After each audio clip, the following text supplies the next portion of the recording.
सबत के दिन का आशीषित समय आ गया है। आज आइए हम फसह और परमेश्वर की आज्ञाएं इस उपदेश शीर्षक के साथ फसह के अर्थ का विचार करें। सबसे पहले आइए हम बाइबल के माध्यम से पुष्टि करें कि परमेश्वर अपनी आज्ञाओं को महत्वपूर्ण मानते हैं। आइए हम भजन संहिता अध्याय 119 पर एक नजर डालें। भजन संहिता अध्याय 119 आयत 127। इस कारण मैं वह परमेश्वर की आज्ञाओं के बारे में कैसा महसूस करता है। तेरी आज्ञाओं को सोने से वरन कुंदन से भी अधिक प्रिय मानता हूं। मैं परमेश्वर की आज्ञाओं को शुद्ध सोने से भी अधिक प्रिय मानता हूं। दाऊद ने परमेश्वर की आज्ञाओं के महत्व पर जोर दिया। चूंकि दाऊद की ऐसी मानसिकता थी, इसलिए क्या परमेश्वर ने उसे मेरे मन के अनुसार मनुष्य की उपाधि नहीं दी।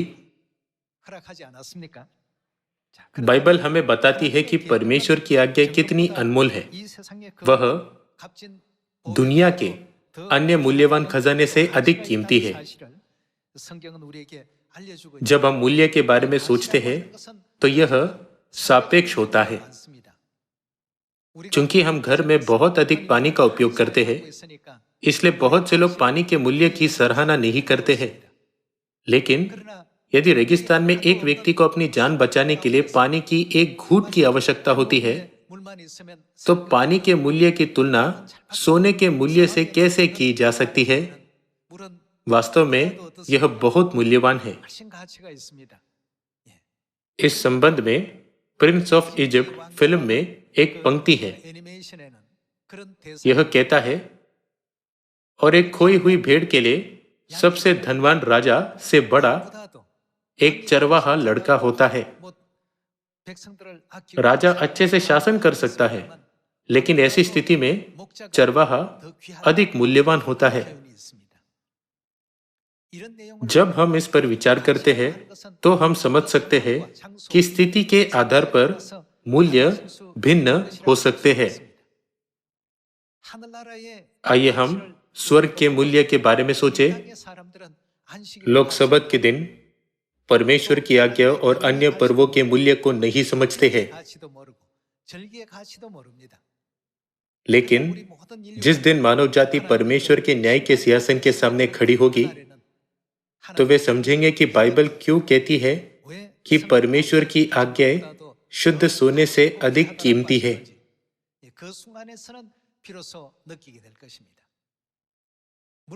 पानी से भरपूर जगहों पर लोग इसके मूल्य का एहसास नहीं करते हैं।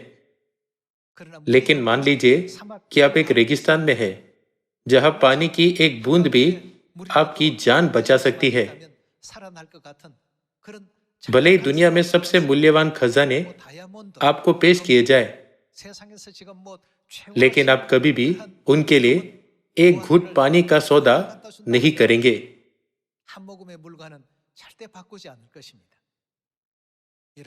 सभी लोगों, उस समय जब हम स्वर्ग में प्रवेश करेंगे, हम परमेश्वर के वचनों के सच्चे सार और सत्य को महसूस करेंगे। जब तक हम इस पृथ्वी पर हैं, कृपया उन्हें अयोग्य न समझें। कुछ लोग सोच सकते हैं, सबत के दिन और रविवार की आराधना के बीच केवल एक दिन का अंतर है। क्या यह मायने रखता है? लेकिन जब हम स्वर्ग और नरक के बीच चौराहे पर होंगे और परमेश्वर के न्याय के सिंहासन के सामने खड़े होंगे, तब ही हम पहचान पाएंगे कि कौन सा दिन बहुमूल्य है। हालांकि तब तक वापस लौटने में बहुत देर हो चुकी होगी। इस प्रकार अब हमें परमेश्वर की आज्ञाओं को महत्व देना चाहिए और उनका सम्मान करना चाहिए। और हमें हमेशा याद रखना चाहिए कि अब अवसर का समय है। सबत के दिन के बारे में लोग शायद कह सकते हैं, क्या यह बेहतर नहीं होगा कि उस दिन को कुछ अधिक मनोरंजक कार्य में व्यतीत किया जाए? लेकिन दाऊद ने परमेश्वर की आज्ञाओं के लिए कैसे विचार किया? उसका मानना था कि वे शुद्ध सोने से भी बड़ी है। चूंकि दाऊद के पास ऐसी समझ थी, इसलिए परमेश्वर ने उसे मेरे मन के अनुसार मनुष्य कहा, है ना? आइए हम व्यवस्था विवरण अध्याय 8 पर जाए। अभी हम जिस चीज का भी पीछा कर रहे हैं, वह हमारे भविष्य के लिए है। यह प्रयास हमारी आशीष और खुशी के लिए है। इसलिए हमें वर्तमान क्षण पर ध्यान केंद्रित नहीं करना चाहिए, बल्कि स्वर्ग की ओर देखना चाहिए। ऐसा करने से हमें परमेश्वर की आज्ञाओं को महत्व देना चाहिए। व्यवस्था विवरण अध्याय 8 आयत 1। जो जो आज्ञा मैं आज तुझे सुनाता हूं, उन सबों पर चलने की चौकसी करना, इसलिए कि तुम क्या होगा? हम जीवित रहो और बढ़ते रहो, और जिस देश के विषय में यहोवा ने तुम्हारे पूर्वजों से शपथ खाई है, उसमें जाकर उसके अधिकारी हो जाओ। और स्मरण रख कि तेरा परमेश्वर यहोवा उन 40 वर्षों में तुझे सारे जंगल के मार्ग में से इसलिए ले आया है कि वह तुझे नम्र बनाए और तेरी परीक्षा करके यह जान ले कि तेरे मन में क्या क्या है, और कि तू उसकी आज्ञाओं का पालन करेगा या नहीं। तू परमेश्वर की आज्ञाओं का पालन करेगा या नहीं? इस आयत के बारे में लोग शायद सोचे, क्या वे महत्वपूर्ण है? अगर यह शनिवार या रविवार, फसह या क्रिसमस है, तो इससे क्या फर्क पड़ता है? बहुत से लोग ऐसा सोच सकते हैं, लेकिन परमेश्वर क्या कहते हैं? यद्यपि क्षण की चीजें आवश्यक है, लेकिन जब परमेश्वर हमें अनंत विरासत देते हैं, तो हमें जिस चीज की सबसे अधिक आवश्यकता होती है, वह है परमेश्वर की आज्ञाएं। जब हम आत्मिक जंगल में चलते हैं, तो परमेश्वर हर क्षण हमें अपनी आज्ञाओं का महत्व सिखाते हैं। उनकी सभी शिक्षाएं हमें बताती है कि क्या अधिक महत्वपूर्ण है और क्या कम महत्वपूर्ण है। इसलिए यह लिखा गया है, परमेश्वर ने यह जानने के लिए तुम्हारी परीक्षा की कि तुम्हारे मन में क्या क्या है, कि तुम उसकी आज्ञाओं का पालन करोगे या नहीं। परीक्षण हमें विभिन्न स्थितियों में रखने के लिए है। क्या वे इस स्थिति में परमेश्वर की आज्ञाओं का पालन करते हैं या नहीं? सभी लोगों, यदि हम किसी भी स्थिति में परमेश्वर की आज्ञाओं की अवज्ञा करते हैं, तो हमें इसका पछतावा होगा। आइए व्यवस्था विवरण अध्याय 8 आयत 6 के साथ जारी रखें।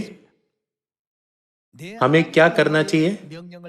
इसलिए अपने परमेश्वर यहोवा की आज्ञाओं का पालन करते हुए उसके मार्गों पर चलना और उसका भय मानते रहना। आइए हम आयत 11 की ओर बढ़े। हमें और क्या करना चाहिए? इसलिए सावधान रहना, कहीं ऐसा न हो कि अपने परमेश्वर यहोवा को भूलकर उसकी जो जो आज्ञा, नियम और विधि मैं आज तुझे सुनाता हूं, उनका मानना छोड़ दे।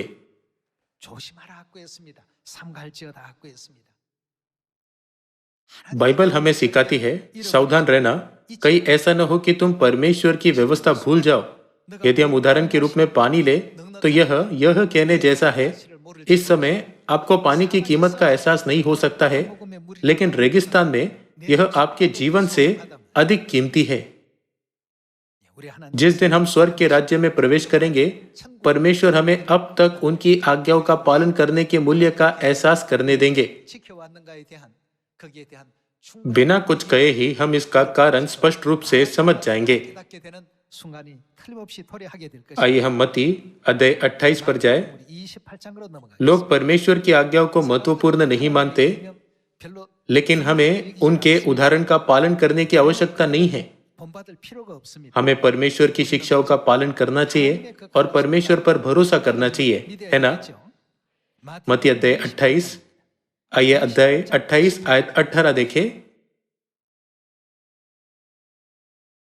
यीशु ने उनके पास आकर कहा, स्वर्ग और पृथ्वी का सारा अधिकार मुझे दिया गया है, इसलिए तुम जाओ, सब जातियों के लोगों को चेला बनाओ और उन्हें पिता और पुत्र और पवित्र आत्मा के नाम से बपतिस्मा दो, और उन्हें सब बातें, हमें उन्हें क्या करना सिखाना चाहिए?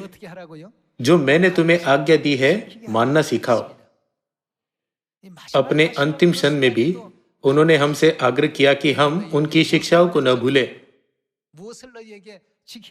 फिर उन्होंने कहा, जाओ और सब जातियों के लोगों को चेला बनाओ और उन्हें सब कुछ जो मैंने तुम्हें आज्ञा दी है मानना सिखाओ। उन्होंने हमें स्वर्ग के राज्य की बातें सिखाई, जहाँ हम हमेशा के लिए रहेंगे, न कि इस पृथ्वी की केवल अस्थायी बातें। परमेश्वर इस पृथ्वी पर स्वर्गीय चीजों का अभ्यास करने और उनका पालन करने के लिए हमारा मार्गदर्शन करते हैं। मत्ती अध्याय 28 में यीशु ने हमें यह कहते हुए एक मिशन दिया, सब जातियों को सब कुछ जो मैंने तुम्हें आज्ञा दी है मानना सिखाओ। उनकी शिक्षाओं में से आइए हम फसह पर एक नजर डालें। मत्ती अध्याय 26, आइए मत्ती अध्याय 26 आयत 17 पर एक नजर डालें। अख़मीरी रोटी के पर्व के पहले दिन चेले यीशु के पास आकर पूछने लगे, तू कहा चाहता है कि हम तेरे लिए फसह खाने की तैयारी करें? उसने कहा, नगर में अमुक व्यक्ति के पास जाकर उससे कहो, गुरु कहता है कि मेरा समय निकट है, मैं अपने चेलों के साथ तेरे यहाँ पर्व मनाऊंगा। अतः चेलों ने यीशु की आज्ञा मानी और फसह तैयार किया। इस समय तक यहूदियों ने मेमनों और बकरियों का वध करके फसह मनाया था, लेकिन यीशु ने रोटी और दाखमधु के साथ फसह तैयार किया। हम इस बात से अच्छी तरह से अवगत है कि उन्होंने फसह को कैसे तैयार किया और इसे कैसे मनाया, लेकिन आज आइए हम इस पर एक बार फिर से विचार करें। आइए हम आयत 26 की ओर बढ़े। आइए हम आयत 26 पर एक नजर डालें। जब वे खा रहे थे तो यीशु ने रोटी ली और आशीष मांगकर तोड़ी और चेलों को देकर कहा, लो खाओ, यह मेरी देह है। फिर उसने कटोरा लेकर धन्यवाद किया और उन्हें देकर कहा, तुम सब इसमें से पियो, यह वाचा का मेरा वह लहू है जो बहुतों के लिए पापों की क्षमा के निमित्त बहाया जाता है। फसह की रोटी मसीह की देह को दर्शाती है और फसह का दाखमधु उनके लहू को दर्शाता है। उन्होंने कहा, यह वाचा का मेरा वह लहू है जो बहुतों के लिए पापों की क्षमा के निमित्त बहाया जाता है। उन्होंने उन लोगों के बारे में क्या कहा जिन्होंने उनके मांस और लहू में भाग नहीं लिया? उनके पास कोई जीवन नहीं है, जबकि जो उसमें भाग लेते हैं उनके पास अनंत जीवन है। परमेश्वर ने दोनों के बीच ऐसा भेद किया।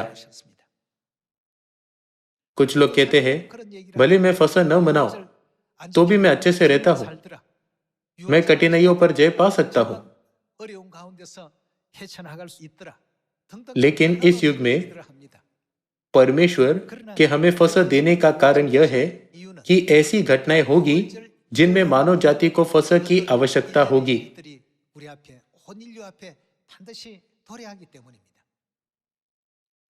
आज जो अज्ञानी है वे लापरवाही से बोलते हैं, लेकिन परमेश्वर की आज्ञाओं का अपना आवश्यक उद्देश्य और अमल करने का समय है।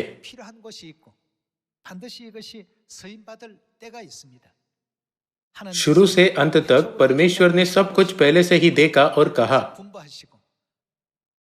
उन्हें सब बातें जो मैंने तुम्हें आज्ञा दी है मानना सिखाओ। हम इस दृश्य को मत्ती अध्याय 28 में वहां पा सकते हैं जहां उन्होंने इस पर जोर दिया। फसह के दिन यीशु ने फसह की रोटी और दाखमधु के साथ एक वाचा स्थापित की, जिसके द्वारा मानव जाति को उनके पापों से क्षमा किया जा सकता है और वे स्वर्ग में प्रवेश कर सकती है। आप सोच सकते हैं कि फसह मनाने वालों और न मनाने वालों के बीच कोई बड़ा अंतर नहीं है, लेकिन जब हम स्वर्ग के राज्य में प्रवेश करते हैं तो कोई भी फसह के मसीह के लहू के बिना उससे गुजर नहीं सकता है। ऐसा इसलिए है क्योंकि परमेश्वर ने पापों की क्षमा के लिए मसीह के लहू के द्वारा वाचा स्थापित की। स्वर्ग का राज्य पापियों के लिए नहीं है, यह एक ऐसा स्थान है जहां पाप नहीं होना चाहिए। लिखा है कि पाप की मजदूरी मृत्यु है। जिन्होंने पाप किया है वे मृत्यु से बच नहीं सकते। स्वर्ग किस प्रकार का स्थान है? बाइबल वर्णन करती है कि फिर मृत्यु न होगी, इसलिए नश्वर कभी स्वर्ग में प्रवेश नहीं कर सकते। 결단코 천국 갈 수 없는 것이죠. यह स्थान उनके लिए है जिन्होंने पापों की क्षमा और अनंत जीवन प्राप्त किया है। 보장받은 사람들. क्या स्वर्ग वह स्थान नहीं है जहां ऐसे लोग प्रवेश कर सकते हैं? सत्य का नियम क्या है जो मानव जाति को स्वर्ग में लाने के लिए स्थापित किया गया था? यह फसह है। फसह के भीतर क्या है? मत्ती के सुसमाचार में केवल पापों की क्षमा का उल्लेख किया गया है। यूहन्ना रचित सुसमाचार अध्याय 6 अभिव्यक्ति का उपयोग करता है अनंत जीवन।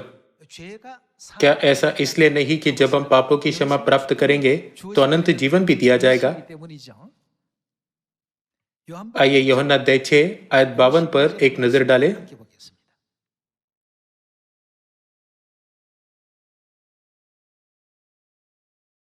आइए हम आयत 52 पर एक नजर डालें। इस पर यहूदी यह कहकर आपस में झगड़ने लगे, यह मनुष्य कैसे हमें अपना मांस खाने को दे सकता है? यीशु ने उनसे कहा, मैं तुमसे सच सच कहता हूं कि जब तक तुम मनुष्य के पुत्र का मांस न खाओ और उसका लहू न पियो, तुम में तुम्हारे पास क्या नहीं है? जीवन नहीं। मनुष्य के पुत्र का मांस और लहू किसे दर्शाता है? फसह के दिन यीशु ने यह कहते हुए रोटी और दाखमधु दिया, यह मेरी देह है और यह मेरा लहू है। क्या उन्होंने यह नहीं समझाया कि फसह की रोटी और दाखमधु उनका मांस और लहू है? केवल उसे खाने और पीने वालों के पास जीवन है और जो उसमें भागी नहीं है उनके पास जीवन नहीं है। क्या इसका मतलब यह नहीं है कि वे मरे हुए हैं? बाइबल हमें सिखाती है कि जिनके पास मसीह का मांस और उनका लहू नहीं है वे मरे हुए हैं। यदि कोई व्यक्ति फसह का पर्व नहीं मनाता है तो वह बाइबल का परिश्रम से अध्ययन करने के बावजूद भी स्वर्ग में प्रवेश नहीं कर सकता। ऐसा इसलिए है क्योंकि कोई भी परमेश्वर की वाचा के बिना स्वर्ग में प्रवेश नहीं कर सकता। यीशु ने पहले ही न्याय की घोषणा कर दी, तुम्हारे पास जीवन नहीं। आइए हम आयत 54 देखें। जो मेरा मांस खाता और मेरा लहू पीता है, जो फसह की रोटी खाता और फसह का दाखमधु पीता है, अर्थात जो फसह का पर्व मनाता है, अनंत जीवन उसी का है और मैं उसे अंतिम दिन फिर जिला उठाऊंगा। अंततः हम पापों की क्षमा और अनंत जीवन कहाँ पा सकते हैं? वह नई वाचा के फसह में है। जो कोई मसीह का मांस खाता है और उनका लहू पीता है, अनंत जीवन उसका है। यीशु ने इस सत्य को बाइबल के माध्यम से हमारे लिए प्रकट करते हैं, जो एक आत्मिक सूक्ष्मदर्शी है। हमें इस सत्य पर वैसे ही विश्वास करना चाहिए जैसे वह है। यह वही है जिसकी परमेश्वर ने हमसे प्रतिज्ञा की। आइए हम आयत 55 की ओर बढ़े। आयत 55 में यीशु कहते हैं, क्योंकि मेरा मांस वास्तव में खाने की वस्तु है और मेरा लहू वास्तव में पीने की वस्तु है। जो मेरा मांस खाता और मेरा लहू पीता है वह मुझ में स्थिर बना रहता है और मैं उसमें। जैसा जीवित पिता ने मुझे भेजा और मैं पिता के कारण जीवित हूँ, वैसे ही वह भी जो मुझे खाएगा मेरे कारण क्या जीवित रहेगा। जो लोग मर चुके हैं वे सुंदर संगीत की सराहना नहीं कर सकते हैं, न ही वे लुभावने दृश्यों की प्रशंसा कर सकते हैं। ऐसा क्यों है? ऐसा इसलिए है क्योंकि वे मर चुके हैं। निर्जीव अवस्था में वे कुछ भी महसूस नहीं कर सकते। इसलिए हमारे पास जीवन होना चाहिए। फिर हम जीवन कैसे प्राप्त कर सकते हैं? हमें मनुष्य के पुत्र का मांस खाना चाहिए और उनका लहू पीना चाहिए। इसलिए हम फसह को कैसे अस्वीकार कर सकते हैं जो परमेश्वर की आज्ञा है? यह भी यीशु की शिक्षा है। उन्होंने कहा, सब जातियों के लोगों को चेला बनाओ। हमें और क्या करना चाहिए? उन्हें वह सब कुछ मानना सिखाओ जो मैंने तुम्हें आज्ञा दी है। यही कारण है कि प्रेरित पौलुस यूरोप में कुरिन्थुस तक गया 유럽 지역까지 갔어 말이죠. कुरिन्थुस क्षेत्र यूरोप में स्थित है। 유럽 उसने यूरोप में क्या प्रचार किया? उसने फसह का प्रचार किया। आइए पहला कुरिन्थियों अध्याय 10 आयत 16 पर एक नजर डालें। अध्याय 10 आयत 16। वह धन्यवाद का कटोरा जिस पर हम धन्यवाद करते हैं, क्या वे किस में सहभागी होते हैं? मसीह के लहू की सहभागिता नहीं। वह रोटी जिसे हम तोड़ते हैं, क्या वह मसीह की देह की सहभागिता नहीं? यह प्याला क्या है जो मसीह के लहू में सहभागी होता है? और यह रोटी क्या है जो मसीह की देह में सहभागी होती है? यह फसह की रोटी और दाखमधु है। आइए हम आयत 17 के साथ जारी रखें। इसलिए कि एक ही रोटी है तो हम भी जो बहुत है एक देह है। ऐसा क्यों है? क्योंकि हम सब उसी एक रोटी में भागी होते हैं। आइए पहला कुरिन्थियों अध्याय 11 पर एक नजर डालें। क्योंकि यीशु ने कहा, उन्हें सब कुछ जो मैंने तुम्हें आज्ञा दी है मानना सिखाओ। इसलिए प्रेरित पौलुस कुरिन्थुस गया और सत्य का प्रचार किया। आइए पहला कुरिन्थियों अध्याय 11 आयत 22 पर एक नजर डालें।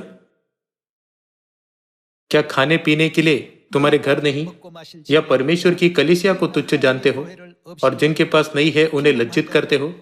मैं तुमसे क्या कहूँ? क्या इस बात में तुम्हारी प्रशंसा करूं? नहीं, मैं प्रशंसा नहीं करता। आयत 23।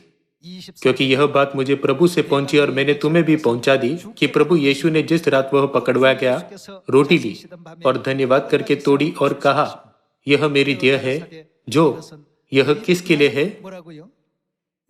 तुम्हारे लिए है। मेरे स्मरण के लिए यही किया करो।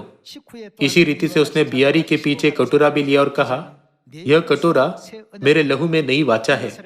जब कभी पियो तो मेरे स्मरण के लिए यही किया करो। क्योंकि जब कभी तुम यह रोटी खाते और इस कटोरे में से पीते हो तो प्रभु की मृत्यु को जब तक वह न आए प्रचार करते हो। जब तक वह इस पृथ्वी पर नहीं आएंगे तब तक इस सत्य के साथ क्या किया जाना चाहिए? इस सत्य का लगातार प्रचार किया जाना चाहिए। लेकिन लोग इस सत्य को नहीं मनाते हैं। ऐसा क्यों है? ऐसा इसलिए है क्योंकि वे फसह के महत्व और परमेश्वर की आज्ञाओं को समझने में विफल रहते हैं।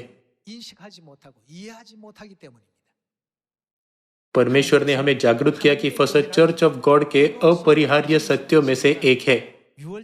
उन्होंने हमें यह भी सिखाया कि फसह की रोटी और दाखमधु केवल रोटी और दाखमधु नहीं है। इसके बजाय वे इस अर्थ को सूचित करते हैं, मैं मसीह के मांस और लहू को अपने भीतर धारण करूंगा। फसह वह वाचा है जो सत्य के इस वचन को पूरा करता है, मैं तुम में रहूंगा और तुम मुझ में रहोगे। यही कारण है कि फसह सहित परमेश्वर की आज्ञा शुद्ध सोने से अधिक कीमती है। लेकिन लोग इसकी कीमत नहीं जानते। इसे कोई नहीं समझता। लेकिन जल्द ही जिनके पास यह है और जिनके पास नहीं है उनके बीच अंतर होगा। परमेश्वर सब कुछ का अंतर करेंगे। परमेश्वर या तो कहेगा, तुम्हारे पास मेरी मुहर है, या तुम हे प्रभु चिल्लाए, मेरे नाम से भविष्यवाणी की और दुष्ट आत्माओं को निकाला, लेकिन तुम्हारे पास मेरी मुहर नहीं है। तब परमेश्वर उन्हें भेड़ों को बकरियों से अलग करने के समान अलग करेगा। यीशु की शिक्षाओं का पालन करते हुए जिन्होंने कहा, उन्हें सब बातें जो मैंने तुम्हें आज्ञा दी है मानना सिखाओ, प्रथम चर्च के संतों ने यूरोप तक यात्रा की। इजराइल देश एशिया में है। वे एशिया से यूरोप गए, सुसमाचार का प्रचार किया और पत्र भेजे। यह वही है जिसका आपको पालन करना चाहिए। इस तरह उन्होंने यीशु की शिक्षाओं का प्रचार किया।